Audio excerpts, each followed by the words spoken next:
अष्टवक्र उवाच न ते संगोऽस्ति केनापि किं शुद्धत्यक्तुम् इच्छसि संगात् विलयं कुर्वन् एवं एव लयं व्रज उदेति भवतो विश्वं वारिधेरिभूद्बद इति ज्ञात्वा एकम् आत्मानम् एवं एव लयं व्रज प्रत्यक्षम् अपि अवस्तुत्वात् विश्वं नास्ति अमले त्वयि रज्जुसर्प इव व्यक्तम् एवं एव लयं व्रज समदुःख सुख पूर्णा आशा नैराश्ययो समजीवित मृत्यु सन् एवं एव लयं व्रज जनक उवाच आकाशवदन्तोऽहम् घटवत् प्राकृतं जगत् इति ज्ञानं तथैतस्य न त्यागो न ग्रहो लय महोदधीरिवाहं स प्रपञ्चो विचिसन्निवे इति ज्ञानं तथैतस्य न त्यागो न ग्रहो लय अहं सशुक्तिशशांक्षो रूप्यवद्विश्वकल्पना इति ज्ञानं तथैतस्य न त्यागो न ग्रहो लय अहं वा सर्वभूतेषु सर्वभूतान्यतो मयि इति ज्ञानं तथैतस्य न त्यागो न ग्रहो लय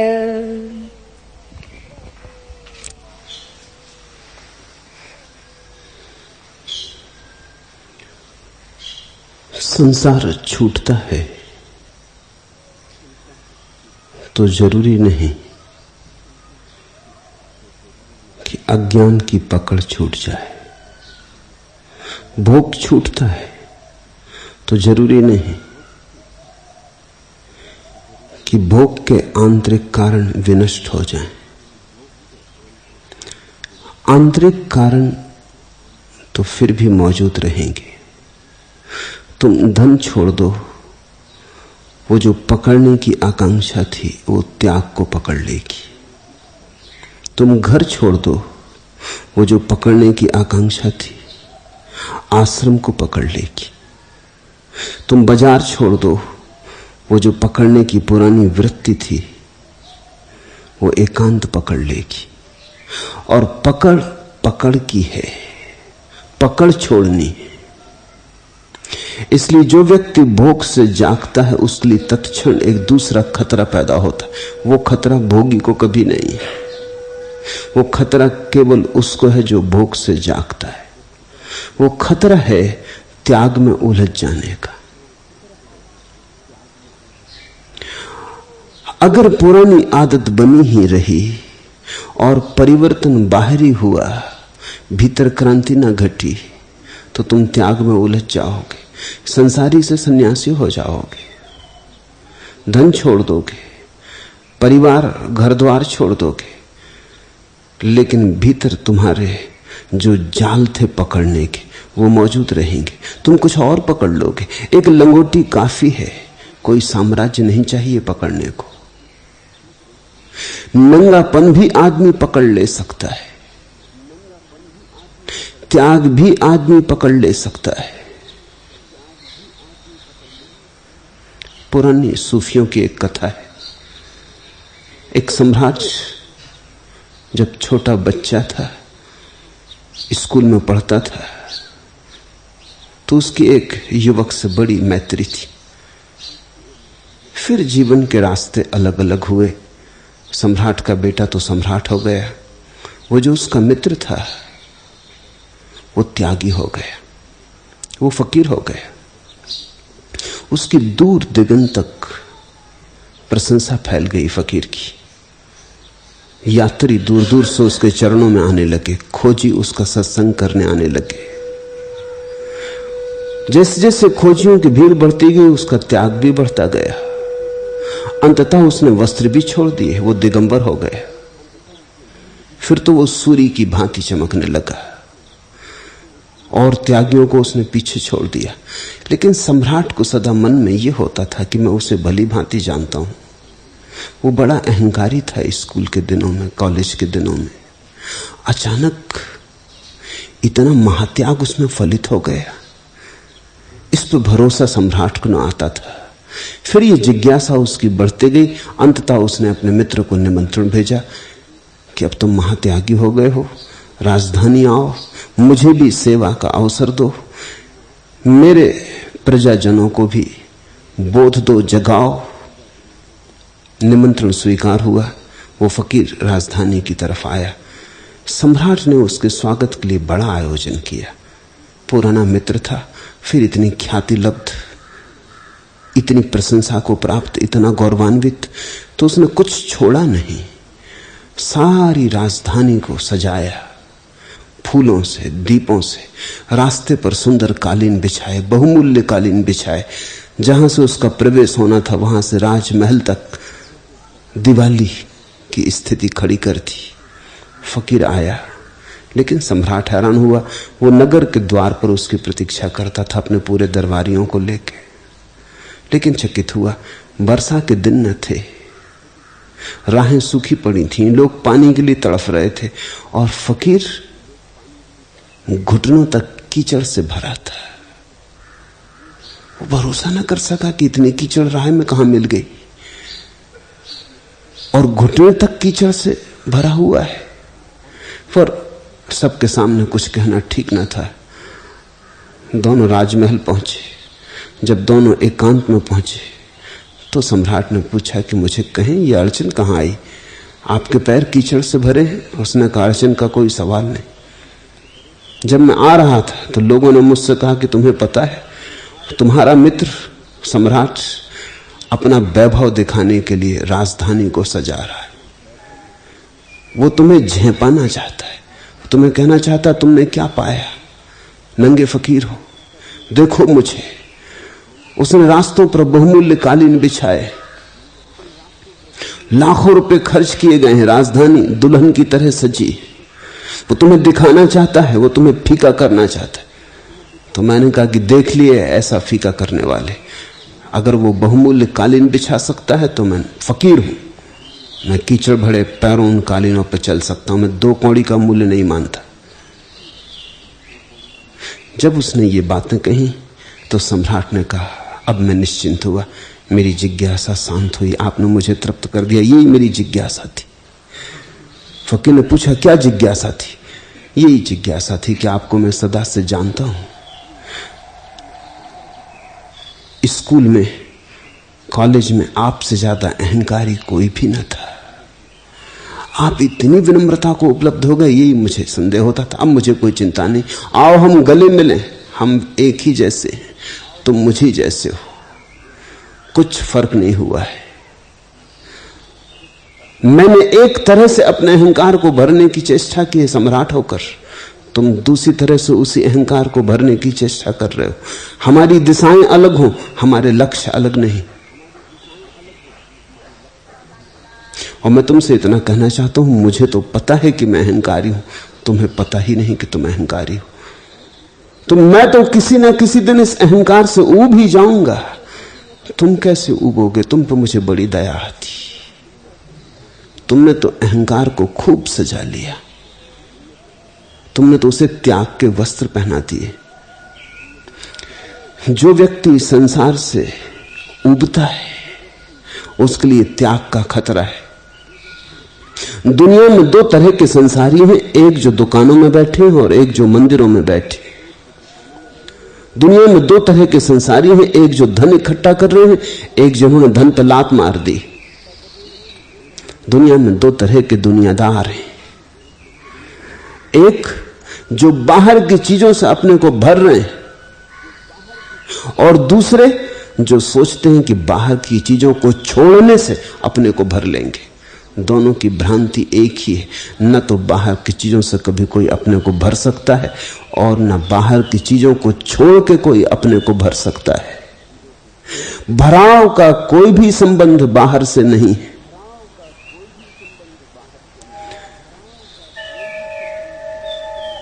अष्टावक्र ने पहले तो परीक्षा ली जनक की। आज के सूत्रों में परीक्षा नहीं लेते, प्रलोभन देते।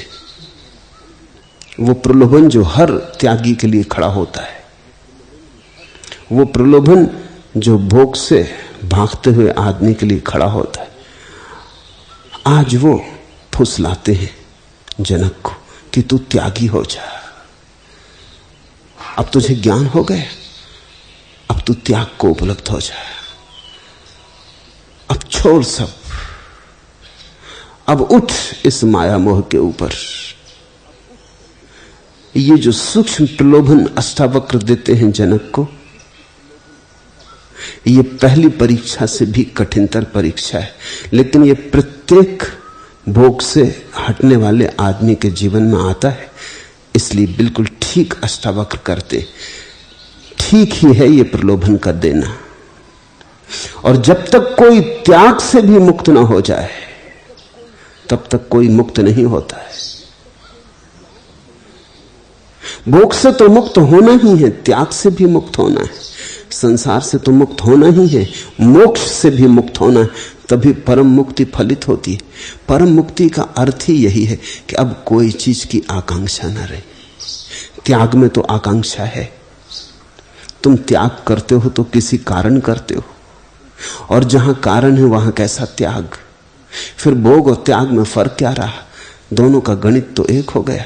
एक आदमी भोग में पड़ा है, धन इकट्ठा करता, सुंदर स्त्री की तलाश करता, सुंदर पुरुष को खोजता, बड़ा मकान बनाता। तुम पूछो उससे क्यों बना रहा है, वो कहता है इससे सुख मिलेगा। एक आदमी सुंदर मकान छोड़ देता, पत्नी को छोड़ के चला जाता, घर द्वार से अलग हो जाता, नग्न भटकने लगता, सन्यासी हो जाता। पूछो उससे ये सब तुम क्यों कर रहे हो, वो कहेगा इससे सुख मिलेगा। तो दोनों की सुख की आकांक्षा है और दोनों मानते हैं कि सुख को पाने के लिए कुछ किया जा सकता है। यही भ्रांति है। सुख स्वभाव है, उसे पाने के लिए तुम जब तक कुछ करोगे तब तक उसे खोते रहोगे। तुम्हारे पाने की चेष्टा में ही तुमने उसे गंवाया है। संसारी एक तरह से गमाता, त्यागी दूसरी तरह से गमाता। तुम किस भांति गमाते हो इससे कोई फर्क नहीं पड़ता। तुम किस ढंग की शराब पी के बेहोश हो इससे कुछ फर्क नहीं पड़ता। तुम किस मार्के की शराब पीते हो इससे कोई फर्क नहीं पड़ता। लेकिन इस गणित को ठीक ख्याल में ले लेना। संसारी कहता है इतना इतना मेरे पास होगा तो मैं सुखी हो जाऊंगा। त्यागी कहता है मेरे पास कुछ भी ना होगा तो मैं सुखी हो जाऊंगा। दोनों के सुख सशर्त हैं। और जब तक तुम शर्त लगा रहे हो सुख पर, तब तक तुम्हें एक बात समझ में नहीं आई कि सुख तुम्हारा स्वभाव है, उसे पाने कहीं जाना नहीं, सुख मिला ही हुआ है।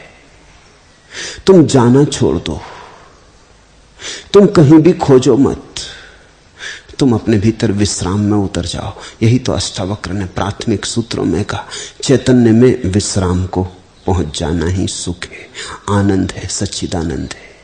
तुम कहीं भी मत जाओ, तरंग भी ना उठे जाने की। जाने का अर्थ ही होता है हट गए तुम अपने स्वभाव से।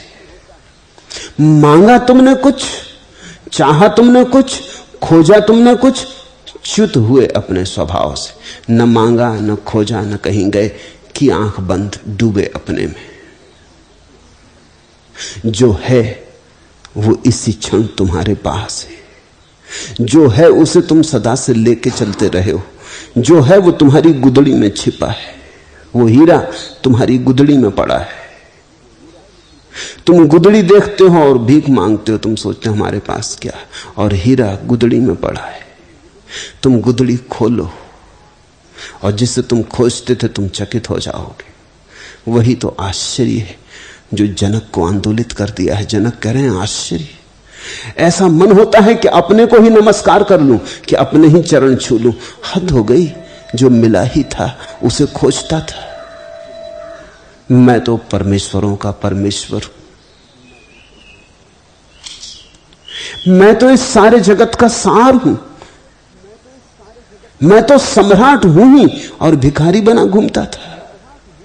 सम्राट होना हमारा स्वभाव है, भिखारी होना हमारी आदत, भिखारी होना हमारी भूल है।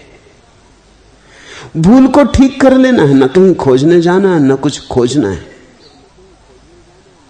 तो जब कोई व्यक्ति भूख से जागने लगता है तब खतरा खड़ा होता है।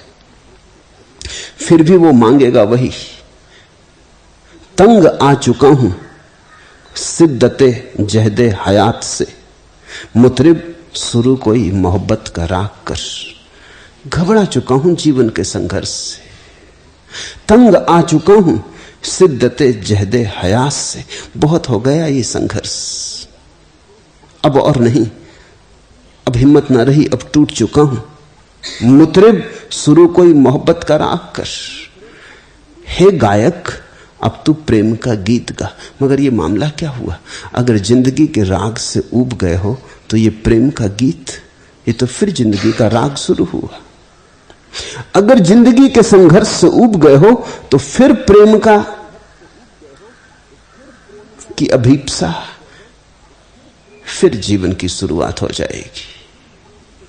हम बदलते हैं तो भी बदलते नहीं, हम मुड़ते हैं तो भी मुड़ते नहीं, हम ऊपर ऊपर सब खेल खेल लेते हैं, हम लहरों लहरों में तैरते रहते हैं, भीतर हम प्रवेश नहीं करते। बेगोता कैसे मिलता हमें गौरे मुराद, हम तैरते रहे सदा लहरों के झाग पर, एक लहर से दूसरी लहर, दूसरी से तीसरी लहर, हम लहरों के झाग पे ही तैरते रहते। तो वो जो मणि है जिसे मिल के मुक्ति मिल जाती, कहे मुक्ता कहे मणि, वो जो परम मणि है वो तो गहरे डुबकी लगाने से मिलती। बेगोता कैसे मिलता हमें गौरे मुराद, वो जो हमारी सदा की आकांक्षाओं की आकांक्षा है, वो जो हमारी चाहतों की चाहत है, गौरे मुराद, जिसके अतिरिक्त हमने कभी कुछ नहीं चाहा है।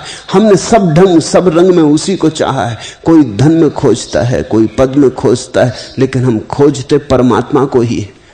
पद पे बैठ के परमात्मा होने का ही थोड़ा मजा लेते हैं, थोड़ी शक्ति हाथ आई।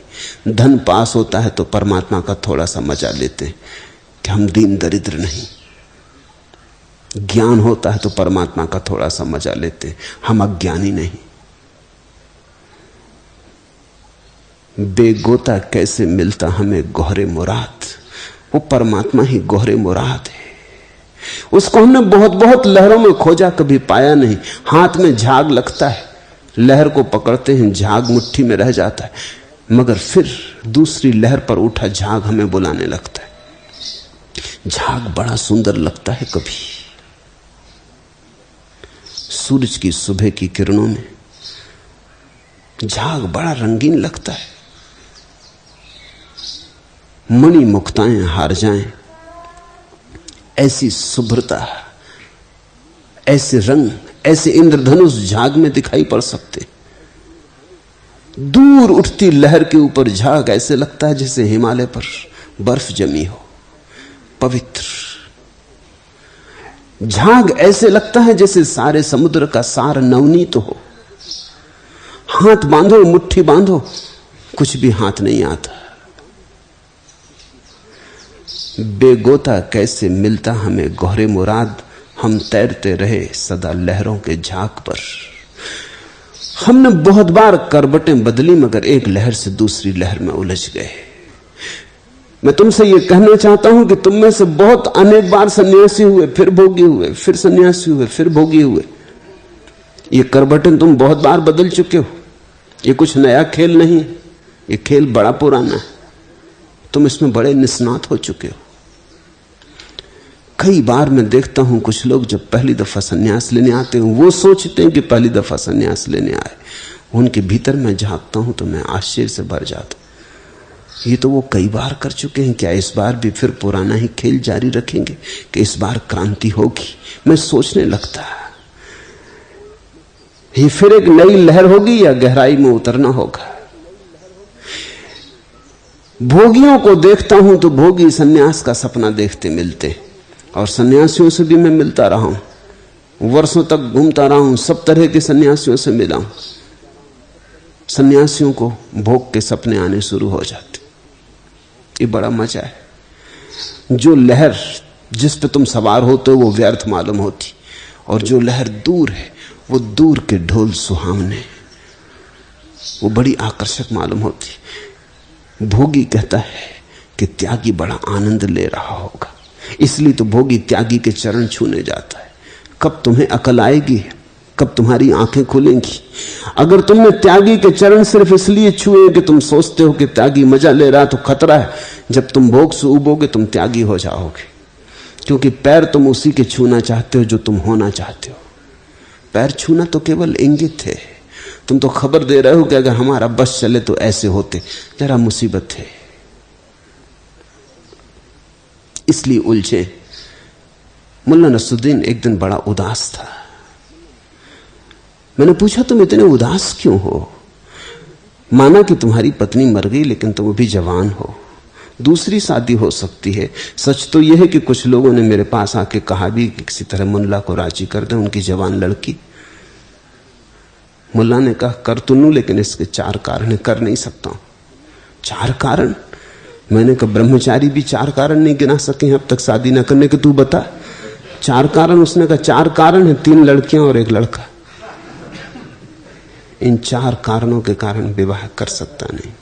करना तो मैं भी चाहता हूं मगर ये अटके, इनसे फांसी लगी।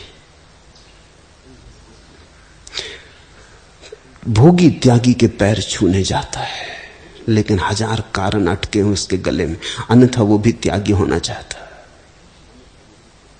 तुम क्यों चाहते हो महात्मा के चरण छूने?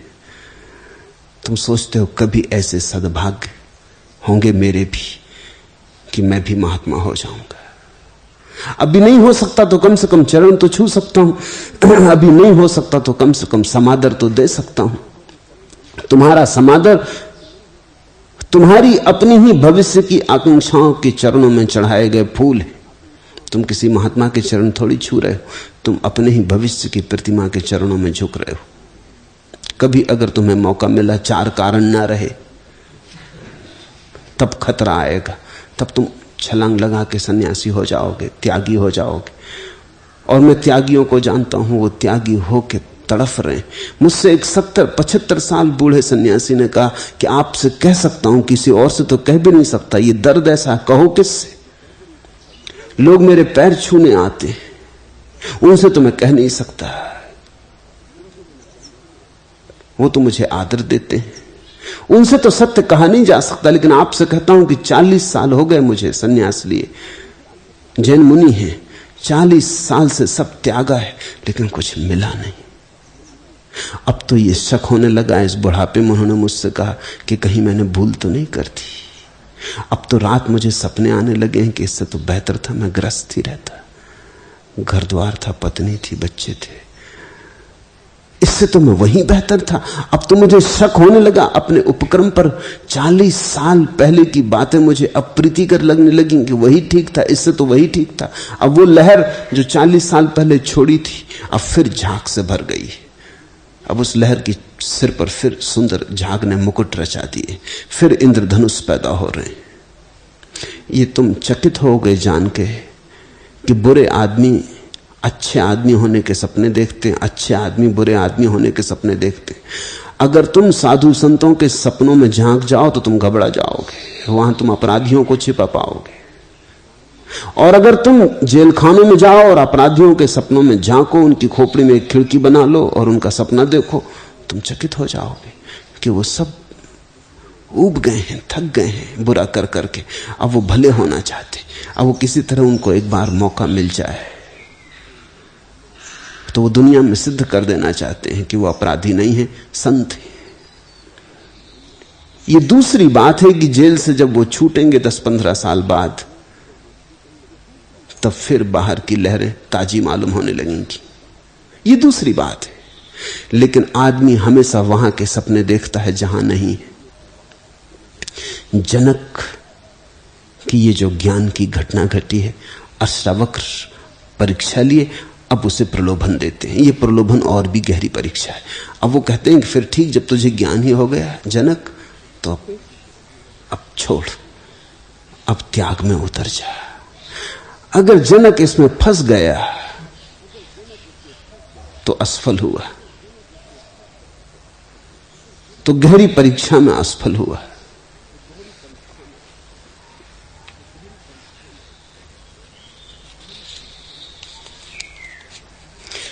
जनक की जगह कोई भी साधारण व्यक्ति होता तो उलझ जाता झंझट में, क्योंकि अष्टावक्र इन शब्दों में बात कर रहे हैं कि पकड़ना बहुत मुश्किल है। सुनो उनके सूत्र। अष्टावक्र ने कहा, तेरा किसी से भी संग नहीं, तूने घोषणा कर दी असंग होने की। तेरा किसी से भी संग नहीं है, इसलिए तू शुद्ध है। तू किसको त्यागना चाहता है? इस प्रकार देहाभिमान को मिटाकर तू मोक्ष को प्राप्त हो। बड़ा उलझा हुआ सूत्र है, उकसाते हैं बड़े बारीक नाजुक रास्ते से। पूछते हैं तू शुद्ध है, तेरा किसी से भी कोई संग नहीं है, फिर भी जनक मैं देखता हूं तेरे भीतर त्याग की लहरें उठ रही। तू किसको त्यागना चाहता है? ठीक, अगर त्याग नहीं चाहता है तो इस प्रकार के देहाभिमान को त्याग कर तू मोक्ष को प्राप्त हो जा। देहाभिमान को त्याग कर मोक्ष को प्राप्त हो जा। एक तो कहते हैं कि मैं तेरे भीतर त्याग की लहर उठते देखता हूं, धीमी तरंग है, शायद तूने भी अभी पहचानी ना हो, शायद तुझे भी अभी पहचानने में समय लगे। तेरे गहरे अतल में उठ रही है एक लहर, जो थोड़ी बहुत देर बाद तेरी चट्टान से टकराएगी चैतन्य की, और तू जान पाएगा। अभी शायद तुझे खबर भी नहीं। जब मनुष्य के भीतर कोई विचार उठता है तो वो 4 खंडों में बांटा जा सकता है। जब तुम बोलते हो, वो आखिरी बात है। बोलने के पहले तुम्हारे कंठ में होता है, तुम जानते हो, साफ साफ होता है क्या बोलना है। तुम भीतर तो परिचित हो गए, भीतर तो तुमने बोल लिया, अभी बाहर प्रकट नहीं किया है। वो तीसरी अवस्था है। उसके पहले दूसरी अवस्था होती जब धुंधला होता है, तुम्हें साफ नहीं होता कि क्या है। ऐसा भी हो सकता है, वैसा भी हो सकता है, शायद हो शायद ना हो, रूपरेखा स्पष्ट नहीं होती, सुबह के धुंधलके में छिपा होता है। मगर थोड़ी थोड़ी भनक पड़ती, लगता है कुछ है, थोड़ी आवाज आनी शुरू होती, वो दूसरी अवस्था है। उसके पहले पहली अवस्था है जब तुम्हें बिल्कुल ही पता नहीं होता, धुंधलके का भी पता नहीं होता, गहरी अंधेरी रात छाई होती, लेकिन तुम्हारे भीतर वो पहली अवस्था जब उठती है तब भी गुरु देख लेता है। अष्टावक्र देख रहे हैं कि जनक की पहली अवस्था में विचार की कोई तरंग है। थोड़ी देर बाद दूसरी अवस्था होगी, थोड़ा धुंधला धुंधला आभास होगा, फिर तीसरी अवस्था होगी, विचार प्रगाढ़ होगा, स्पष्ट होगा, फिर चौथी अवस्था होगी, जनक उद्घोषणा करेंगे कि मैंने सब छोड़ा, मैंने सब त्यागा, अब मैं जाता वन की ओर।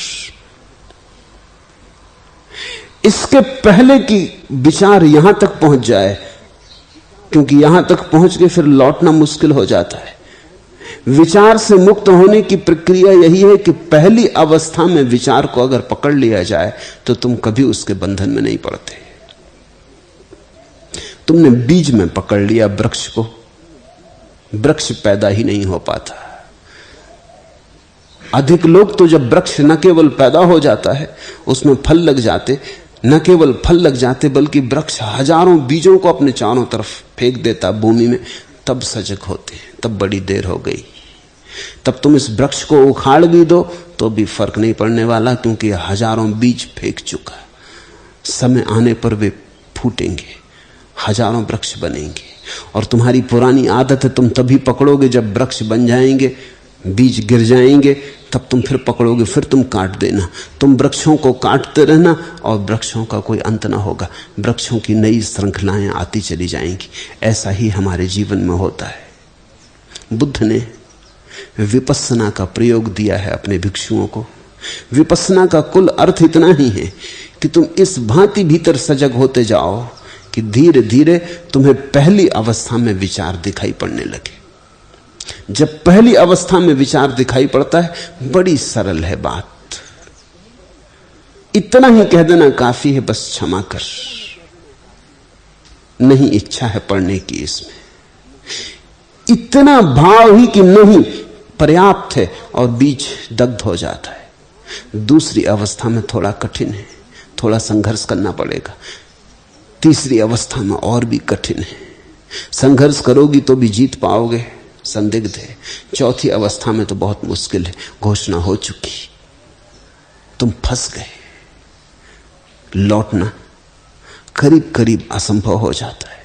अब तो फल भोगना पड़ेगा, क्योंकि विचार कर्म बन गया। पहले विचार केवल भाव होता, उसके पहले शून्य में बीज मात्र होता, संभावना मात्र होता, फिर भाव बनता, फिर विचार बनता, फिर अभिव्यक्ति बनता। अभी जनक को शायद पता भी ना हो, या शायद पता चलना शुरू हुआ हो, लेकिन अष्टावक्र को दिखाई पड़ा है, तेरा किसी से भी संग नहीं जनक, तू शुद्ध है, लेकिन फिर भी किसको त्यागना चाहता है? एक काम कर, अगर त्यागना ही है तुझे, अगर त्यागने की जिद ही है, तो देहाभिमान को मिटाकर तू मोक्ष को प्राप्त हो। बड़ा गहरा जाल है। अगर जनक इतना भी कह दे कि हां देहाभिमान का त्याग करना है, तो बात तय हो जाएगी कि कुछ त्याग करना है। इसे कुछ भी त्याग करना हो तो अज्ञान से इसे, फिर अभी ज्ञान की क्रांति नहीं घटी। दिया जल गया और तुम कहो अंधेरे का त्याग करना है, तो फिर दिया जला नहीं। दिया जल जाने पर अंधेरे का कैसा त्याग? दिया जल गया तो अंधेरा तो जा ही चुका, त्याग हो ही चुका। त्याग करना हो तो गलत, त्याग हो जाए तो सही। जो करना पड़े तो कर्ता बन जाते हैं, जो हो जाए तो साक्षी रहते। भोग हुआ, त्याग हुआ। न हमने भोग किया, न हमने त्याग किया। जो होता था होने दिया। हम करते भी क्या? जो होता था होने दिया, देखते रहे, अपने देखने को विशुद्ध रखा। नते संगो अस्ति केनापि किम शुद्ध त्यक्तुम इच्छसि संघात विलयम कुर्वन्नेव मेव लयम ब्रज। ते केन अपि संगा न, तेरा कोई संगी साथी नहीं। छोड़ना किसको चाहता है? कोई संगी साथी होता तो छोड़ देते। समझो, बारीक है सूत्र, समझा तो क्रांति घट सकती है। कोई मेरे पास आता, वो कहता पत्नी बच्चे छोड़ने, तो उसने एक बात तो मान ही ली कि पत्नी बच्चे उसके। कोई मेरे पास आता, कहता धन छोड़ना, घर द्वार छोड़ना। मैं उससे पूछता हूं, तुझे पक्का है कि वो तेरे हैं? तू न छोड़ेगा तो तेरे रहेंगे, कल तू मरेगा फिर क्या करेगा? मरते वक्त तू कहेगा कि ये मेरे हैं और छूट रहे हैं, ये मामला क्या है? जन्म के पहले तू तो नहीं था, मकान यहीं था। जिस तिजोरी में तूने हीरे भर रखे हैं वो भी यहीं थे, तू नहीं था, वो किसी और के थे। किसी और को भ्रांति थी कि मेरे, अब तुझे भ्रांति है कि मेरे। तू जब नहीं था तब भी थे, तू नहीं रहेगा तब भी होंगे। छोड़ेगा तू? छोड़ना तो तभी घट सकता है जब तुझे पक्का हो कि ये मेरे हैं, तो छोड़ना संभव है। अगर मेरे नहीं है तो छोड़ेगा कैसे? छोड़ने में तो मालकियत का दावा जारी है। जिस आदमी ने कहा मैंने छोड़ दिया संसार, वो आदमी अभी छोड़ नहीं पाया, क्योंकि छोड़ने में भी दावेदार मौजूद है। वो कहता मैंने छोड़ा, तो उसने पहली भ्रांति को अभी भी पकड़ा हुआ है कि मेरा था। जो मेरा हो तो छोड़ा जा सकता है। ते केन अपि संगाना, तेरा कौन संगी, तेरा कौन साथी?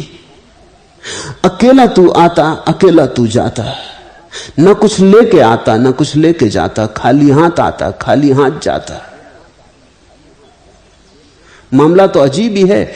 आदमी जब पैदा होता तो बंधी मुट्ठी, मरता तो खुली मुट्ठी, और बुरी हालत में मरता है। कम से कम बंधी मुट्ठी लेके आता है बच्चा जब आता है। नहीं सही कुछ भी नहीं है उसमें, कम से कम बंधी मुट्ठी, तो लोग कहते हैं बंधी मुट्ठी लाख की, खुली तो खाक की।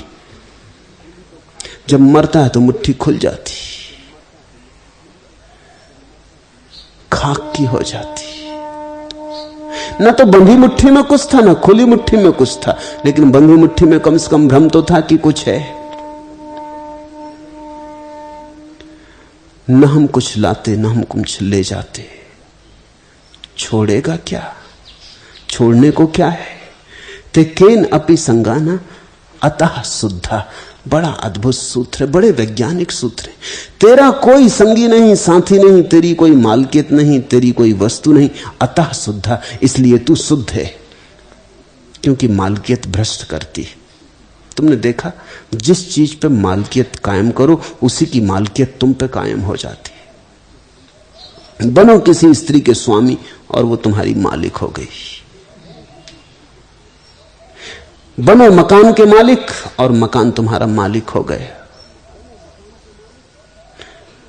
फरीद एक रास्ते से गुजरता था अपने शिष्यों के साथ, और एक आदमी एक बैल के गले में, एक गाय के गले में रस्सी बांध के घसीटे ले जा रहा था। गाय घसीट रही थी, जा नहीं रही थी। परतंत्रता कौन चाहता है? फरीद ने घेर लिया उस आदमी को, गाय को। अपने शिष्यों से कहा खड़े हो जाओ, एक पाठ ले लो। मैं तुमसे एक सवाल पूछता हूं, यह आदमी ने गाय को बांधा है कि गाय ने आदमी को बांधा है? वो आदमी जो गाय ले जा रहा था वो भी खड़ा हो गया कि देखें मामला क्या है। ये तो बड़ा अजीब प्रश्न है, और फरीद जैसा ज्ञानी कर रहा है। शिष्यों ने कहा बात साफ है कि इस आदमी ने गाय को बांधा है, क्योंकि रस्सी इसके हाथ में है। फरीद ने कहा मैं दूसरा सवाल पूछता हूं, हम इस रस्सी को बीच से काट दें तो यह आदमी गाय के पीछे जाएगा कि गाय आदमी के पीछे जाएगी?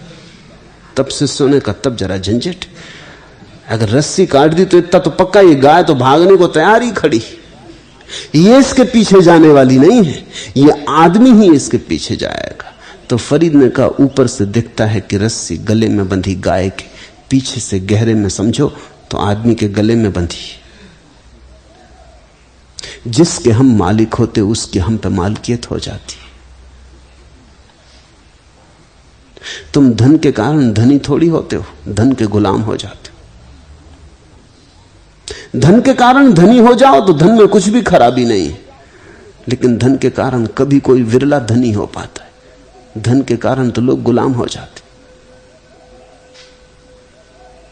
उनकी सारी जिंदगी एक ही काम में लग जाती, जैसे तिजोरी की रक्षा और धन को इकट्ठा करते जाना। जैसे वो इसीलिए पैदा हुए, ये महत् कार्य करने को इस संसार में आए। तिजोरी में भर के मर जाएंगे, उनका महत् कार्य पूरा हो जाएगा, तिजोरी यहीं पड़ी रह जाएगी।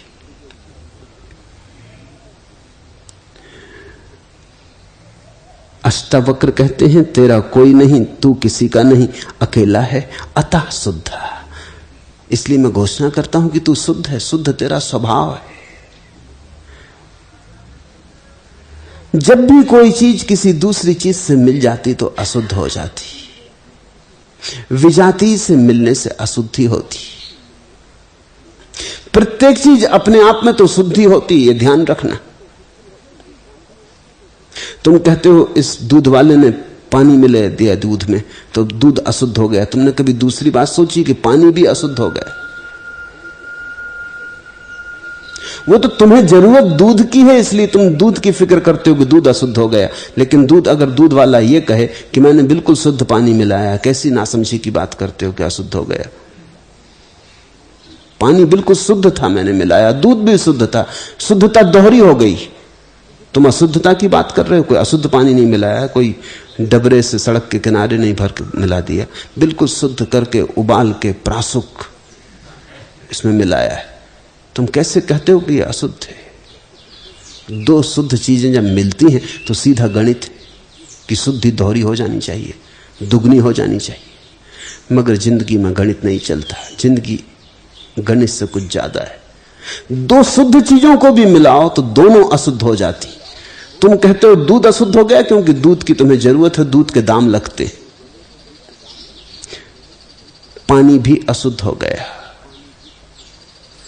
तो अशुद्धि का अर्थ समझ लेना।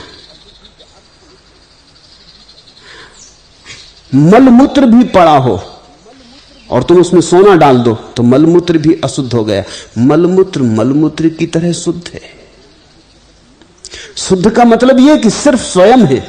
शुद्ध का अर्थ ही इतना होता है, स्वयं होना। मुल्ला नसरुद्दीन एक चाहे घर में बैठ के गपशप कर रहा था और कह रहा था कि भगवान ने सब चीजें परिपूर्ण बनाई। भगवान पूर्ण है तो भगवान ने हर चीज पूर्ण बनाई। लोग बड़ी गंभीरता से सुन रहे थे, बात जच भी रही थी। तभी एक कुबड़ा आदमी, रहा होगा अष्टावक्र जैसा, खड़ा हो गया और उसने कहा, मेरे संबंध में क्या? वो कई जगह से इर्छा तिरछा था। थोड़ा तो मुल्ला भी चौंका कि जरा मुश्किल बात है। उसने कहा कि तू बिल्कुल, तेरे संबंध में भी सही है, तुझ जैसा परिपूर्ण कुबड़ा मैंने देखा ही नहीं।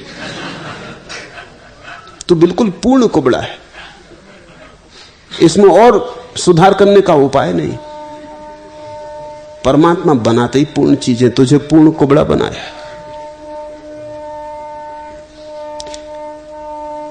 प्रत्येक वस्तु जैसी है अपने में शुद्ध है। तो शुद्ध का अर्थ हुआ स्वभाव में होना, विशुद्ध का अर्थ हुआ परभाव में होना। जब भी तुम पर का भाव करते हो विशुद्धता खो जाती, अशुद्ध हो जाते हो। धन चाहा तो तुम्हारी चेतना में धन की छाया पड़ने लगी। पद चाहा तो पद की छाया पड़ने लगी। प्रतिष्ठा चाहिए तो प्रतिष्ठा की छाया पड़ने लगी। जब तक तुमने कुछ चाहा, चाह का अर्थ ही है अपने से अन्यथा की चाह। स्वयं को तो कौन चाहता है? स्वयं तो तुम हो ही, चाहने को कुछ है नहीं। इसलिए तो लोग आत्मा को चूकते चले जाते हैं, क्योंकि आत्मा को कोई चाहेगा क्यों? आत्मा तो है ही। जो नहीं है उसे हम चाहते हैं, जो हम नहीं है उसे हम चाहते हैं, और उसकी चाह ही हमें अशुद्ध करती। ते केन अपि संगा न अतः शुद्धा। तू शुद्ध है जनक, क्योंकि तेरी कोई चाह नहीं। किम त्यक्तुम इच्छसी, लेकिन तेरे भीतर मैं देखता हूं इच्छा पैदा हो रही त्याग की। किसे तू छोड़ना चाहता है? किसे? क्योंकि छोड़ने में भ्रांति मेरी है, ऐसी तो रहेगी ही। इतना जान लेना काफी है कि मेरा कुछ भी नहीं, त्याग हो गया। न कहीं भागना है, न कहीं जाना है। तुम जहां हो वहीं बैठे बैठे, किसी को कानो कान खबर भी ना होगी। पत्नी पास ही बैठी रहेगी, बच्चे वहीं खेलते रहेंगे, दुकान चलती रहेगी, ग्राहक आते जाते रहेंगे। तुम वहीं बैठे बैठे इस छोटे से बोध के दिए से मुक्त हो जा सकते हो कि मेरा कुछ भी नहीं। किम त्यक्तुम इच्छसि, तू किसे छोड़ने की इच्छा कर रहा? तेरे भीतर में एक इच्छा का अंकुर उठते देखता हूं। एवं एव संघात विलयम कुर्वन लयम ब्रज। और अगर ऐसा है तो एक बात छोड़ने जैसी है, वो है देहाभिमान। ये बात कि मैं देह हूं, ये बात कि मैं मन हूं, ये बात कि मेरा कोई तादात्म्य है, ये छोड़ने जैसी। तू इसका त्याग कर दे। देखें जाल, ऊपर से कह रहे हैं कि तेरे भीतर कोई भी त्याग की आकांक्षा उठे तो गलत है, और फिर बड़ी बारीकी से बड़ी कुशलता से कहते हैं लेकिन फिर भी अगर तेरी मर्जी हो, छोड़ने का ही मन हो, तो और कुछ छोड़ना तो व्यर्थ है। ये बात छोड़ दे कि मैं देह, कि मैं मन, कि मेरा किसी से तादात्म्य। ऐसे वो त्याग के लिए उकसाते। बड़ी जटिल बात है। तुमने कभी कुम्हार को घड़ा बनाते देखा? क्या करता कुम्हार? भीतर से तो संभालता है घड़े को, चाक पर रखता है मिट्टी को, भीतर से संभालता है और बाहर से चोट मारता है। एक हाथ से चोट मारता है, एक हाथ से संभालता है। इसी से घड़े की दीवार उठनी शुरू होती, घड़ा बनना शुरू होता। भीतर से संभालता जाता, बाहर से चोट करता जाता। कबीर ने कहा यही गुरु का काम है। एक हाथ से चोट करता है, एक हाथ से संभालता है। अगर तुमने चोट ही देखी तो तुमने आधा देखा, तुमने अगर संभालना ही देखा तो भी तुमने आधा देखा। तो तुम गुरु की पूरी कीमिया से परिचित ना हो सके, फिर पूरा रसायन तुम्हें समझ में ना आएगा। इधर चोट मारता, इधर समझा लेता। इतनी भी चोट नहीं मारता कि तुम भाग ही खड़े हो, इतना भी नहीं समझा लेता कि तुम वही के वही रह जाओ जैसे आए थे। चोट भी किए चला जाता है ताकि तुम बदलो भी, लेकिन चोट भी इतनी मात्रा में करता है, होम्योपैथी के डोज देता धीरे धीरे। एकदम एलोपैथी का डोज नहीं दे देता कि तुम या तो भाग ही खड़े हो या खत्म ही हो जाओ। बड़ी छोटी मात्रा में चोट करता है, देखता है कितनी दूर तक सह सकोगे, उतनी चोट कर देता है, फिर रुकता है, देखता है कि ज्यादा हो गई, तिल मिला गए, भागे जा रहे हो, बिस्तर बिस्तर बांध रहे हो, तो फिर थोड़ा समझा लेता। देखा स्वभाव के साथ वही तो किया ना। अब उन्होंने फिर बिस्तर वगैरह खोल कर रख दिया है, अब वो फिर बड़े मजे से बैठे हुए हैं, सिर घुटाए हुए, अब उनको कोई अड़चन नहीं। अब फिर चोट की तैयारी, अब उन पर फिर मार पड़नी चाहिए। एक हाथ से संभालो, एक हाथ से चोट करते जाओ। तो उससे कहते ऐसा कर कि तू छोड़। धन इत्यादि छोड़ना तो छोटी बातें हैं, मैं तुझे बड़ी बात छोड़ने की बताता हूं। तू देहाभिमान छोड़ दे। संघात विलियम, ये जो देह का संघात है इसको लय कर दे। मैं देह हूं ऐसे भाव को विलीन कर दे। इस प्रकार देहाभिमान को मिटाकर तू मोक्ष को अभी प्राप्त हो जा सकता है। देखना बारीकी, मोक्ष को प्राप्त हो जा सकता है अगर देहाभिमान को छोड़ दे। फिर कारणकारी की दुनिया बनाई जा रही, फिर उसे कहा जा रहा है कि ये कारण है, देह का अभिमान छूट जाए तो मोक्ष फल है। मोक्ष फल नहीं है। मोक्ष के लिए कुछ करना जरूरी नहीं है, मोक्ष तुम्हारा स्वभाव है। मगर जनक भी अद्भुत कुशल व्यक्ति रहे होंगे, उनके सूत्र शीघ्र ही आएंगे, तब तुम समझोगे उन्होंने कैसा अद्भुत उत्तर दिया। तो जिससे संसार उत्पन्न होता है, जैसे समुद्र से बुलबुला, इस प्रकार आत्मा को एक जान और ऐसा जानकर मोक्ष को प्राप्त हो। उदेति भवतो विश्वम बारिधैर्य बुदबुदा इति ज्ञात्वा एकम आत्मानम एवं एव लयम ब्रज। इतनी ही भावना कर कि मुझसे संसार उत्पन्न हुआ है जैसे समुद्र में बुलबुला उत्पन्न होता है,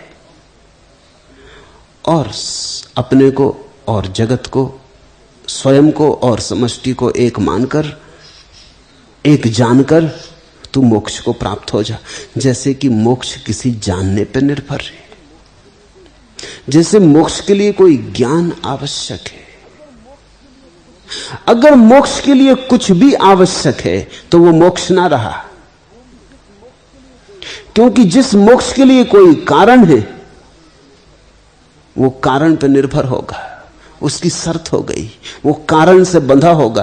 किसी दिन कारण हट जाएगा तो मोक्ष गिर जाएगा। मोक्ष अकारण है, मोक्ष का कोई भी कारण नहीं है। तुमने अगर पूछा कि मैं कैसे मुक्त हो जाऊं, तो तुम बंधने का नया उपाय पूछ रहे हो।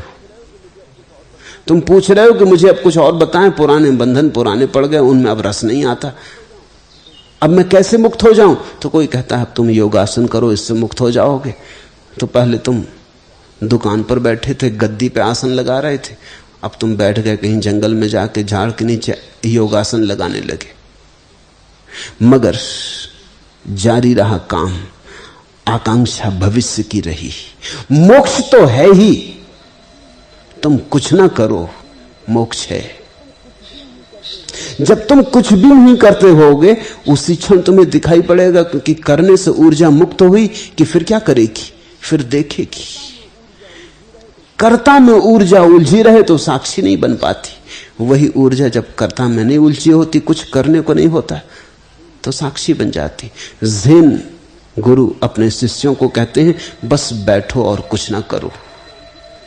इससे क्रांतिकारी सूत्र कभी दिया ही नहीं गया। वो कहते हैं बस बैठो, कुछ ना करो। गुरु बार बार आता है कि कुछ करने को दे दो, सदगुरु कहता है कुछ करने को दे दिया, बस शुरू हुआ गोरख धंधा। गोरख धंधा शब्द बड़ा अद्भुत शब्द है, ये गोरखनाथ से चला, क्योंकि जितनी विधियां गोरखनाथ ने खोजी, मेरे अलावा किसी और ने नहीं खोजी।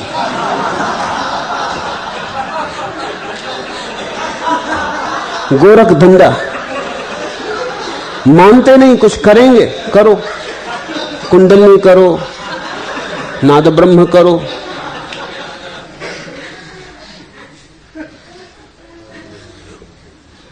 करने के बिना चैन नहीं है। तुम कहते हो बिना कुछ किए तो हम बैठ ही नहीं सकते, तो मैं कहता हूं चलो ठीक है, कुछ करो। जब थक जाओगे करने से, किसी दिन जब कहोगे कि अब कुछ ऐसा बताएं कि करने से बहुत हो गया, अब करने से कुछ होता नहीं, तो तुमसे कहूंगा अब बैठ रहो। जैसे छोटा बच्चा घर में होता है बेचैन, तुम उससे कहते हो शांत बैठ, वो शांत क्या, कैसे बैठे?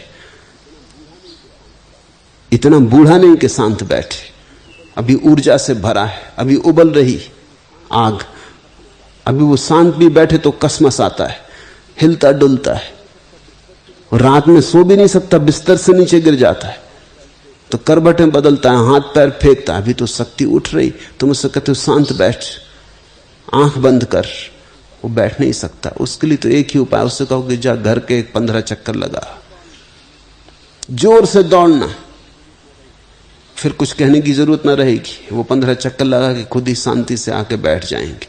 तब तुम देखना उनकी शांति में फर्क है, ऊर्जा बह गई है, थकान आ गई है, उस थकान में बैठना आसान हो जाता है। सारी विधियां गोरख धंधे, उनका उपयोग केवल एक है कि तुम थक जाओ, तुम्हारे कर्ता में धीरे धीरे थकान आ जाए, तुम ये सोचने लगो कर करके तो कुछ हुआ नहीं, अब जरा ना करके देख लें।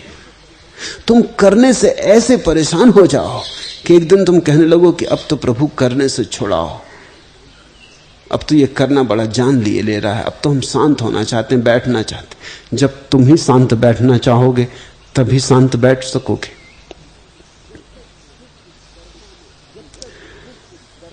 जब तक शिष्य कर्ता में अभी रस ले रहा है किसी तरह का, तब तक उसे कुछ ना कुछ कर्म देना पड़ेगा, कोई प्रक्रिया देनी पड़ेगी। लेकिन ज़ेन फकीर आखिरी बात कहते हैं, वो कहते हैं बैठ जाओ, कुछ करो मत। बड़ा कठिन होता है बैठ जाना, कुछ ना करना, तुमने कभी ख्याल किया घर में कुछ करने को ना हो तो कैसी मुसीबत आ जाती। फर्नीचर ही जमाने लगते हैं लोग, अभी कल ही जमाया था फिर से जमाने लगते, झाड़ पोछ करने लगते, कल ही की थी फिर से करने लगते, अखबार पुराना पड़ा है उसी को पढ़ने लगते, उसको पढ़ चुके हैं पहले ही।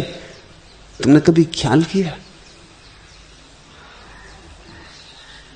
कुछ ना कुछ करने लगते, कुछ ना हो तो कुछ खाने पीने लगेंगे। मैं यात्रा करता था वर्षों तक, तो मेरे साथ एक मित्र कभी कभी यात्रा पे जाते थे,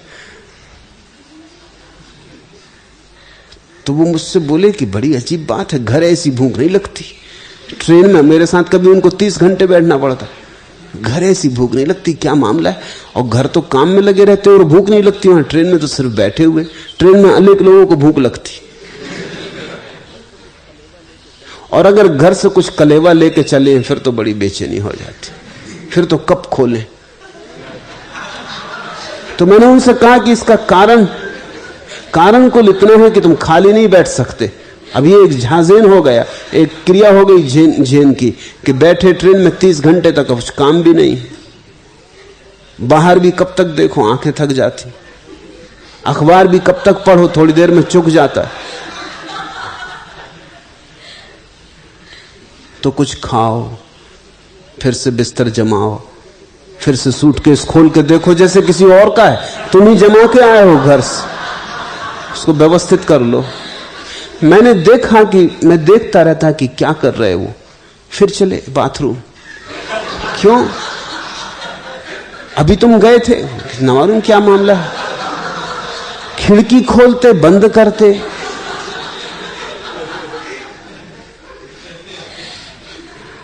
आदमी को कुछ उलझन चाहिए, उलझा रहे, व्यस्त रहे तो ठीक मालूम पड़ता है। उलझा रहे, व्यस्त रहे तो पुरानी आदत के अनुकूल सब चलता रहता है। खाली छूट जाए, शून्य पकड़ने लगता है, वही शून्य ध्यान है। खाली छूट जाए, मोक्ष उतरने लगता है। मोक्ष का तुम्हें पता ही नहीं, तुम दरवाजा बंद कर देते हो। जब भी मोक्ष कहता है जरा भीतर आने दो, तुम फिर कुछ करने में लग जाते हो। मोक्ष तभी आएगा जब तुम ऐसी घड़ी में होगे जब कुछ भी नहीं कर रहे, तब अचानक उतर आता है, वो परम आशीष बरस जाता है, एकदम प्रसाद सब तरफ खड़ा हो जाता है। क्योंकि मोक्ष तो प्रत्येक का स्वभाव है, तुम्हारे करने पर निर्भर नहीं। लेकिन गुरु देखता है अगर कोई वासना करने की थोड़ी बहुत शेष रह गई, उसको भी निपटा लो। तुझसे संसार उत्पन्न होता है जैसे समुद्र से बुलबुला, इस प्रकार आत्मा को एक जान और ऐसा जानकर मोक्ष को प्राप्त हो। इति ज्ञात्वा एकम आत्मानम एवं एव लयम ब्रज। वो कहते तू एक काम कर ले, इतना जान ले कि आत्मा सर्व के साथ एक है। अब ये ज्ञान की यात्रा शुरू करवा रहे हैं। ऐसे तो कई ना समझ बैठे जो दोहराते रहते हैं बैठे बैठे कि मैं और ब्रह्म है एक, मैं और ब्रह्म है एक। दोहराते रहो जन्मों तक, कुछ भी ना होगा, तोते बन जाओगे। दोहराते दोहराते ऐसी भ्रांति भी पैदा हो सकती है कि शायद मैं और ब्रह्म एक, मगर इस भ्रांति का नाम ज्ञान नहीं। दृश्यमान जगत प्रत्यक्ष होता हुआ भी रज्जु सर्प की भांति तुझ शुद्ध के लिए नहीं है, इसलिए तू निर्वाण को प्राप्त हो। ये सब भ्रांति है, इस सब भ्रांति से जाग, निर्वाण को प्राप्त हो। ये सब सपना है, जैसे रस्सी में सांप दिखाई पड़ जाए। व्यक्तम विश्वम प्रत्यक्ष अपि अवस्तुतवात। यद्यपि दिखाई पड़ता है ये विश्व, फिर भी नहीं है। ऐसा ही दिखाई पड़ता जैसे रस्सी में सांप।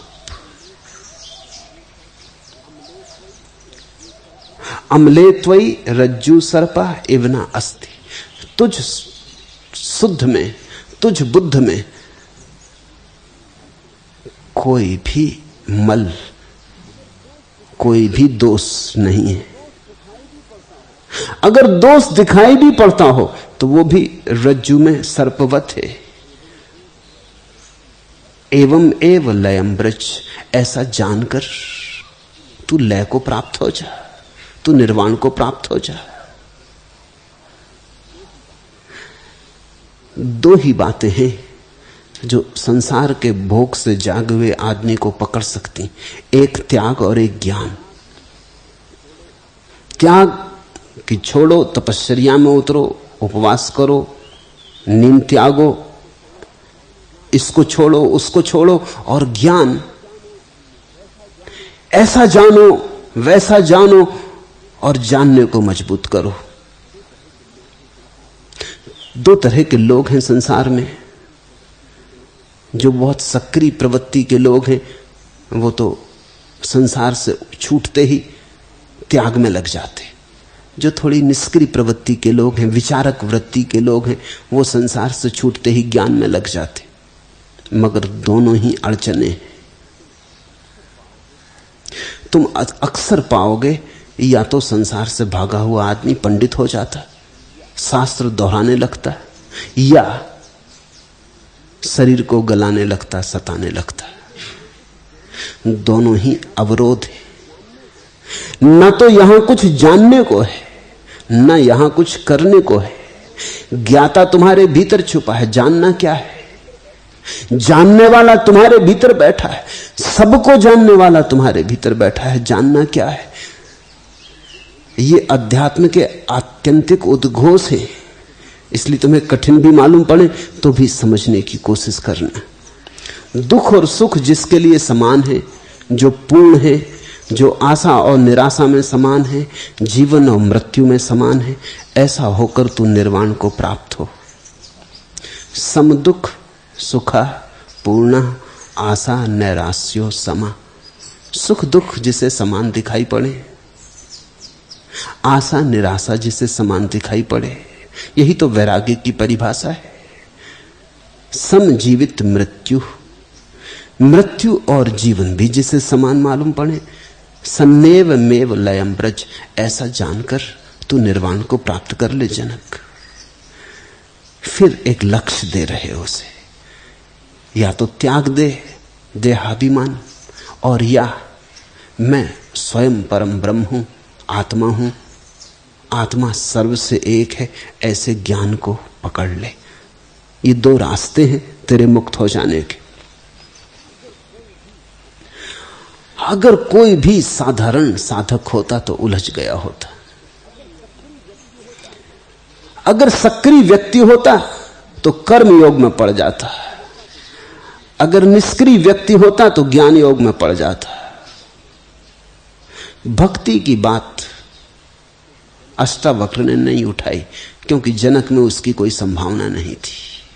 ये दो संभावनाएं थी। क्षत्रिय था जनक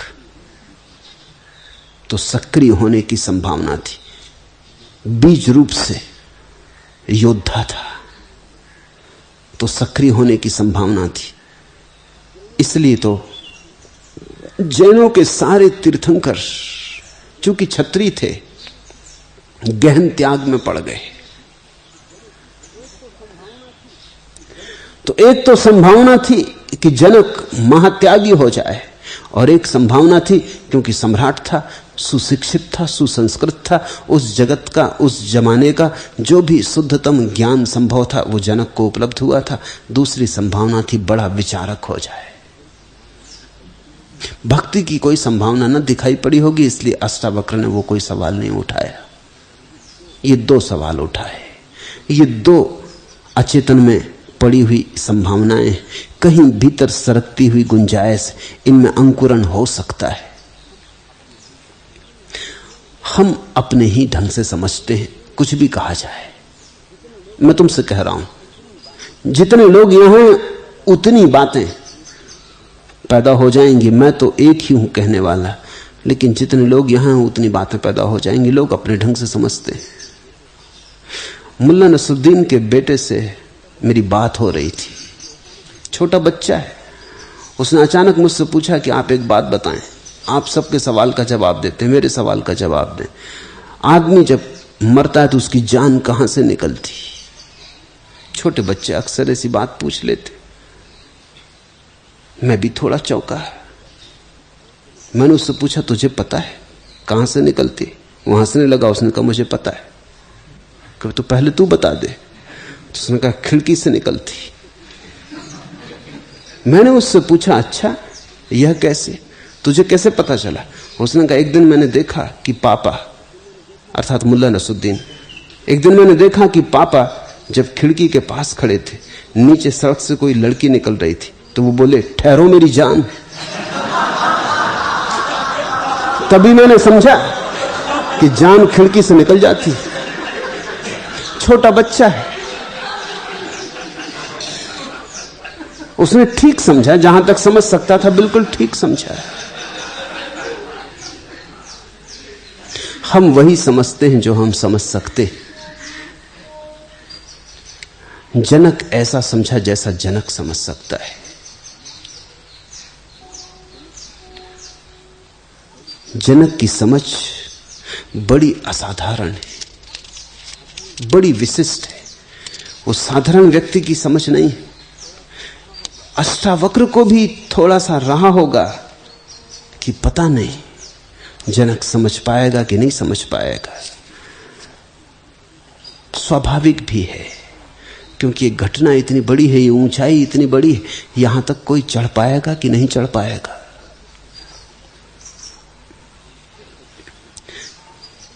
सुख और दुख जिसके लिए समान है, ख्याल रखना, तुम अगर चेष्टा करो तो सुख और दुख समान हो सकते हैं, और फिर भी तुम बंधन में रहोगे। जीवन और मृत्यु भी समान हो सकती हैं मान्यता के आधार पर। तुम अपने को समझा ले सकते हो, तुम अपने को सम्मोहित कर ले सकते हो कि सब समान है, लेकिन इससे कोई महत घटना ना घटेगी जो तुम्हें बदल जाए और तुम्हें नए अर्थ और नए अभिप्राय और नए आकाश दे जाए। जनक ने कहा, अब जनक के सूत्र, ये बड़े अनूठे सूत्र हैं। ऐसा लगता है जैसे जनक की गहराई में उतर के अष्टावक्र ने कहे होंगे। ऐसा लगता है कि जैसा अष्टावक्र चाहते होंगे ठीक वैसा जनक ने प्रत्युत्तर दिया है। ऐसा शिष्य पाना दुर्लभ है।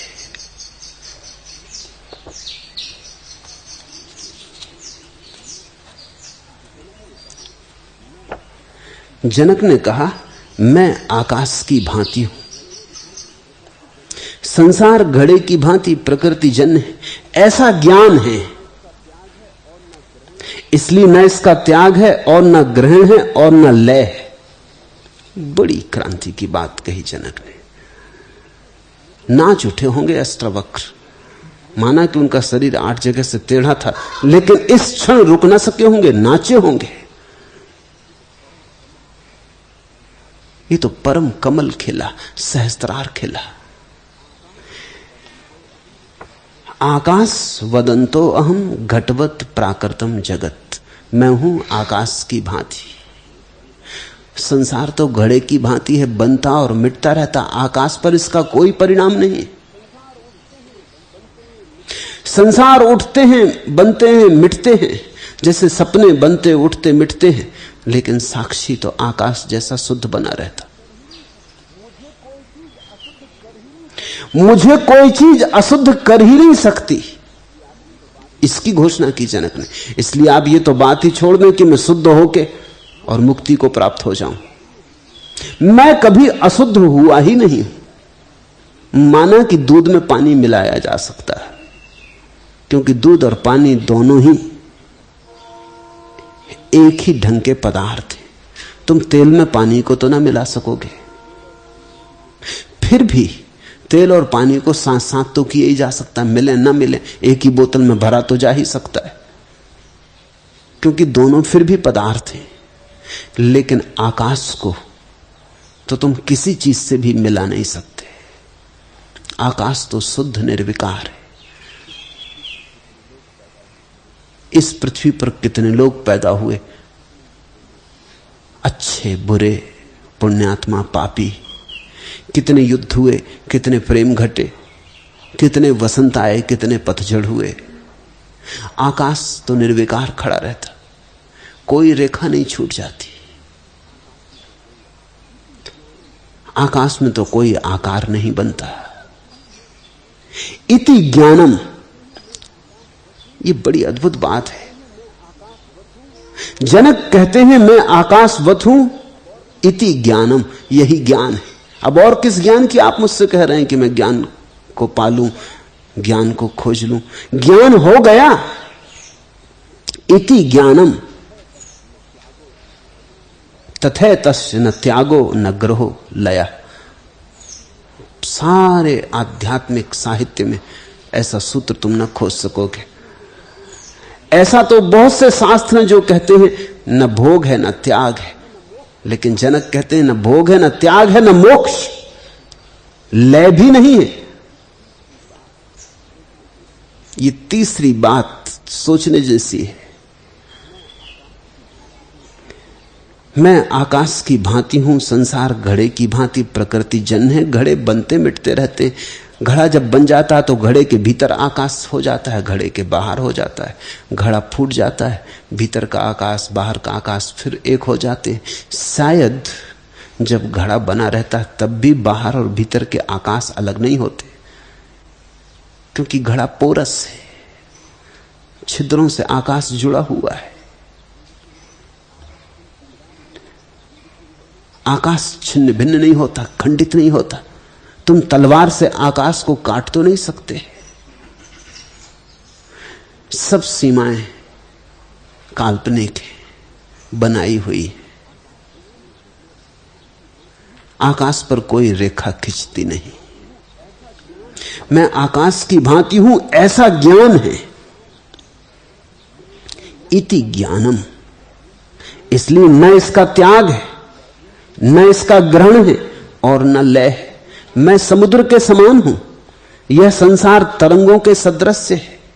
ऐसा ज्ञान है, इसलिए न इसका त्याग है, न इसका ग्रहण है और न इसका लय है।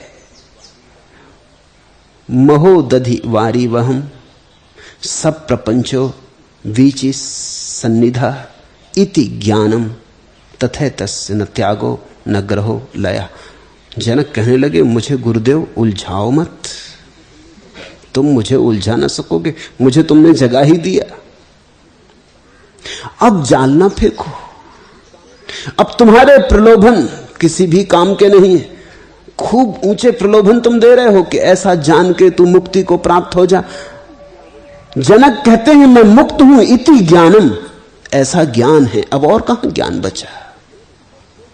मुक्त हो जाऊं तो फिर तुम वासना को जगाते हो, मोक्ष को खोजूं तो फिर तुम आकांक्षा को जगाते हो, फिर पल्लवित करते हो जो जल गया, दग्ध हो गया, मिट गया। ये बात किससे कर रहे हो? बंद कर लो ये प्रलोभन देना। अब तुम मुझे ना फुसला सकोगे। अष्टावक्र जैसा कुशल व्यक्ति भी बड़ी सूक्ष्म भाषा में छिपे हुए जाल को जनक को अब बेच नहीं पाता है। जनक अब ग्राहक ही ना रहे, जनक निश्चित ही जागे। महोदधि,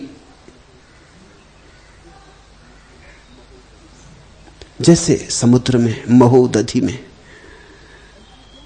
उठती हैं तरंगे, ऐसा ज्ञान है। मैं महोदधि हूं, मैं समुद्र हूं, यह संसार तरंगों के सदृश है। यह संसार मुझसे अलग दिखाई पड़ता हुआ भी अलग कहां, लहरें समुद्र से अलग कहां हैं? समुद्र में हैं, समुद्र की हैं। समुद्र ही तो लहराता है, और कौन है? यह संसार भी मैं हूं, इस संसार का न होना भी मैं हूं। जब लहरें होती तब भी समुद्र है, जब लहरें नहीं होती तब भी समुद्र है। इति ज्ञानम, ऐसा ज्ञान है। अब किसको छोड़ूं? समुद्र लहरों को छोड़े? बात ही ना समझी कि समुद्र लहरों को पकड़े, पकड़ने की कोई जरूरत नहीं, लहरें समुद्र की ही है। मुक्ति कहां, मोक्ष कहां? कैसी मुक्ति, कैसा मोक्ष? ऐसा जानकर मैं मुक्त हो ही गया हूं। इति ज्ञानम, मैं सीपी के समान हूं, विश्व की कल्पना चांदी के सदृश है, ऐसा ज्ञान है। इसलिए न इसका त्याग है, न इसका ग्रहण है, न लय है। अहम सा सुक्ति संकासो रूप्यवत विश्व कल्पना, इति ज्ञानम तथे तस्य न त्यागो न ग्रहो लया।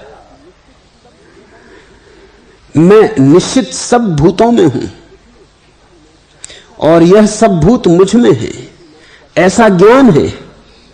इसलिए न इसका त्याग है, न ग्रहण है और न लय है। ज्ञान पाना नहीं है, ज्ञान है, या तो है या नहीं है। पाके कभी किसी ने पाया नहीं। पाने वाला पंडित बन जाता है, जागने वाला ज्ञानी।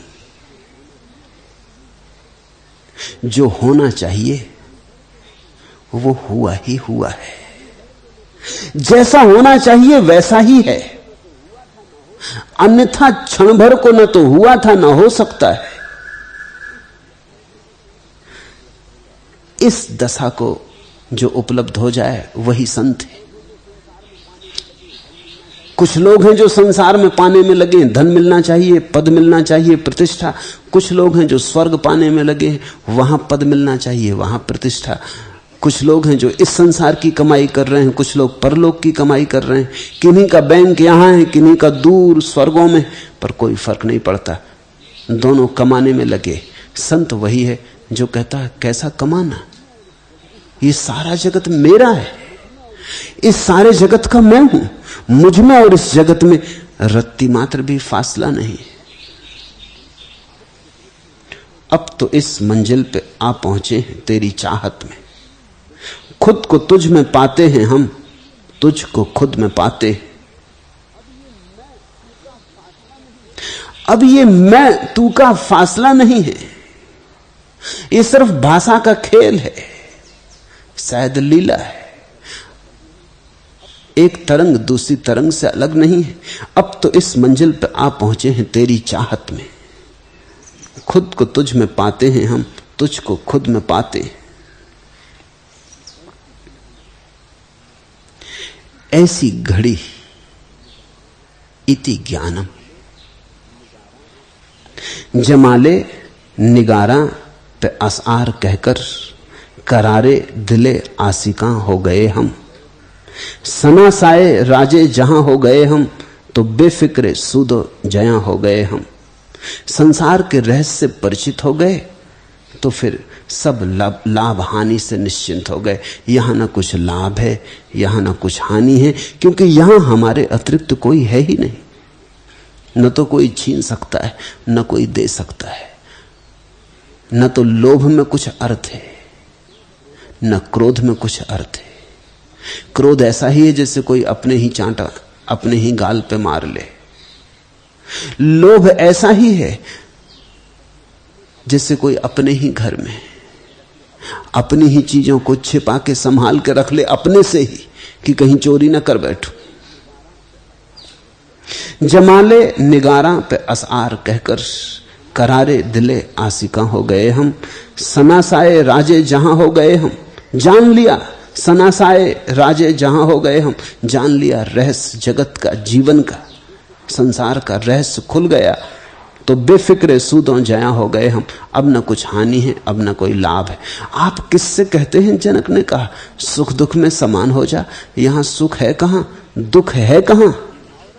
आप कहते हैं जीवन मृत्यु में संभाव रख। संभाव रखने का तो मतलब ही यह हुआ कि दोनों अलग हैं, दोनों में संभाव रखना है। दोनों एक ही हैं, संभाव रखना किसको है? और दोनों मुझ में ही हैं और दोनों में मैं हूं। व्यक्ति जहां शून्य हो जाता वहां समष्टि के साथ एक हो जाता। इसलिए कहा कि ब्रह्म को जो जान लेता वो ब्रह्म हो जाता, सत्य को जो जान लेता वो सत्य हो जाता। जो हम जान लेते हैं वही हम हो जाते। अहं वा सर्वभूतेषु सर्वभूतान्यो सर्वभूतान्यतो मयि इति ज्ञानम तथेतस्य न त्यागो न ग्रहो लया। ये छोटे से 4 सूत्र जब जनक ने कहे होंगे उपलब्ध होता है तो तुम गुरु की प्रसन्नता का अनुभव नहीं कर सकते। जैसे फिर से गुरु को परम आनंद मिलता है, जो उसे मिला ही हुआ था वो उसे फिर से मिलता है। जब शिष्य में दिया जलता है तो जैसे गुरु के प्रकाश में और भी एक नया सूरज जुड़ा। हजारों सूरज वहां थे, 1001 हुए। इसकी ही अपेक्षा थी इसलिए परीक्षा थी, इसकी ही अपेक्षा थी इसलिए प्रलोभन था। जनक से यह संभावना थी इसलिए जनक को जल्दी नहीं छोड़ दिया।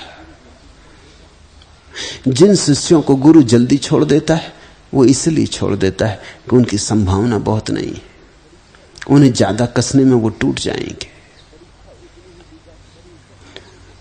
परीक्षा उतनी ही ली जा सकती है जितनी सामर्थ्य हो। परीक्षा सीमा के बाहर हो तो शिष्य को नष्ट कर जाएगी, बना ना पाएगी। जनक को आखिर तक खींचा, आखिरी प्रलोभन दिया ज्ञान का और त्याग का। ज्ञान और त्याग आखिरी बाधाएं जो उनके भी पार हो गया वही मुक्त है। जिसने ऐसा जान लिया कि मैं मुक्त हूं वही मुक्त है। इति ज्ञानम।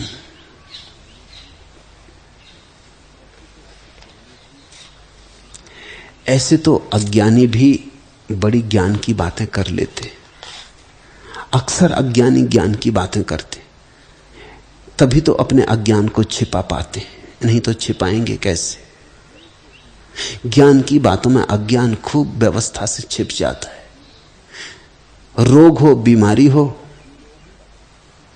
तो तुम स्वास्थ्य की चर्चा में छिपा सकते हो। अक्सर बीमार ही स्वास्थ्य की चर्चा करते। घाव हो तुम ऊपर से फूल लगा सकते हो, सुंदर वस्त्रों में ढांक सकते हो, मखमल रेशम में ढांक सकते हो, लेकिन उससे घाव मिटेगा नहीं। तुम्हें अक्सर इस संसार में लोग कहते हुए मिल जाएंगे, सुख दुख में समानता रखो, जीवन मृत्यु में समानता रखो। लेकिन समानता रखो तो इसका अर्थ ही यह हुआ कि दोनों असमान हैं और समानता तुम्हें रखनी। ये तो चेष्टा हुई। जहां चेष्टा है वहां ज्ञान नहीं। ज्ञान तो सहज है, सहज है तो ही ज्ञान है। इति ज्ञानम। जो चेष्टा से आता है वो तो खबर दे रहा है कि भीतर विपरीत मौजूद है, नहीं तो चेष्टा किसके खिलाफ। एक आदमी चेष्टा से, क्रोध से लड़ रहा है और कहता है शांत रहना चाहिए, शांत रहना ही धर्म है। ये तुम्हें बातें जचती भी हैं कि शांत रहना धर्म है। शांत रहना धर्म नहीं है। शांत रहने की चेष्टा तो केवल क्रोध को छिपाने का उपाय है। शांत हूं ऐसा जान लेना धर्म है, शांत रहने की चेष्टा नहीं। शांत हूं ही, ऐसे अनुभव में, ऐसे साक्षात्कार में उतर जाना। मुल्ला नसरुद्दीन एक दिन अपने पड़ोसी से कहता था, घोर मुसीबत में इतना याद रखना चाहिए, आधे लोगों की तुम्हारी मुसीबत सुनने में रस नहीं, आधे लोगों को तुम्हारी मुसीबत सुनने में रस नहीं, और बाकी आधे लोगों का ख्याल है कि तुम इसी लायक हो। और वो बड़े ज्ञान की बात कह रहे हैं।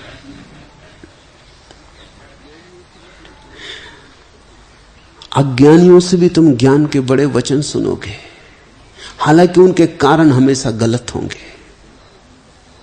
वो बातें तो सही करेंगे लेकिन कारण गलत होंगे। क्रोध के विपरीत नहीं है शांति की तुम साध लो। जहां शांति है वहां क्रोध नहीं है, यह सच है। शांति क्रोध का अभाव है, विपरीत नहीं। लोग यही सोचते हैं कि शांति क्रोध का विपरीत स्थिति है, तो क्रोध को हटाओ तो शांति होगी। हटाने से शांति ना होगी, हटाने में तुम और अशांत हो जाओगे। हटाने में इतनी हो सकता है कि तुम शांति का एक कलेवर ओढ़ लो, एक वस्त्राभरण, और भीतर सब छिप जाए जहर की तरह, मवाद की तरह, वो कभी फूटेगा। काम वासना के विपरीत नहीं है ब्रह्मचर्य। जहां ब्रह्मचर्य है वहां काम वासना नहीं, यह सच है। इति ज्ञानम। पर काम वासना के विपरीत नहीं है ब्रह्मचर्य। काम वासना को रोक रोक के संभाल संभाल के कोई ब्रह्मचर्य नहीं होता। कोई जान लेता है कि मैं ब्रह्म हूं, उसकी चर्या में ब्रह्म उतर आता। ब्रह्मचर्य यानी ब्रह्म जैसी चर्या, उसका काम वासना से कोई भी संबंध नहीं। उस शब्द को तो देखो, इतना अद्भुत शब्द है ब्रह्मचर्य। उसको तुम्हारे तथाकथित महात्माओं ने बुरी तरह भ्रष्ट किया। ब्रह्मचर्य का वो मतलब करते हैं काम वासना से मुक्त हो जाना। ब्रह्मचर्य में कहीं काम वासना की बात ही नहीं। ब्रह्म जैसी चर्या, ईश्वरीय व्यवहार। मगर ब्रह्म जैसी चर्या तो तभी होगी जब तुम्हें ब्रह्म का भीतर अनुभव हो। जिसको ब्रह्म का अनुभव हो गया उसकी चर्या में ब्रह्मचर्य है। वो कहेगा सागर में लहरें हैं, वो भी मेरी। वो कहेगा सब कुछ मेरा है और सब कुछ का मैं हूं। न यहां कुछ छोड़ने को है, न यहां कुछ पकड़ने को है। संसार ही मोक्ष है। फिर जाना कहां? ज़ैन फकीर रिंझाई का बड़ा प्रसिद्ध वचन है, संसार निर्वाण। सैकड़ों वर्षों से अनेकों लोगों को बेचैन करता रहा रिंझाई का यह सूत्र, संसार निर्वाण। ये तो बात बड़ी अजीब सी है। संसार और निर्वाण, ये तो ऐसे हुआ कि जैसे कोई कहे भोग त्याग है। मगर बात सही है। रिंझाई यही कह रहा है, ना कुछ छूटने को है, न कुछ छोड़ने को है, न कुछ पाने को है। ऐसा जिसने जान लिया वो निर्वाण की अवस्था में आ गया। इति ज्ञानम। फिर वो संसार में ही रहेगा, भागेगा कहां, जाएगा कहां, जाना कहां है? जो है वो उसे स्वीकार है। लहर है तो लहर स्वीकार है, लहर खो गई तो लहर का खो जाना स्वीकार है। उसकी स्वीकृति परम है, उसकी अवस्था तथाता की। जो है उसे स्वीकार है, अन्यथा की वो मांग नहीं करता, अन्यथा हो भी नहीं सकता। जब तक तुम चाहते हो अन्यथा हो जाए, कुछ और हो जाए, जैसा है उससे भिन्न हो जाए, तब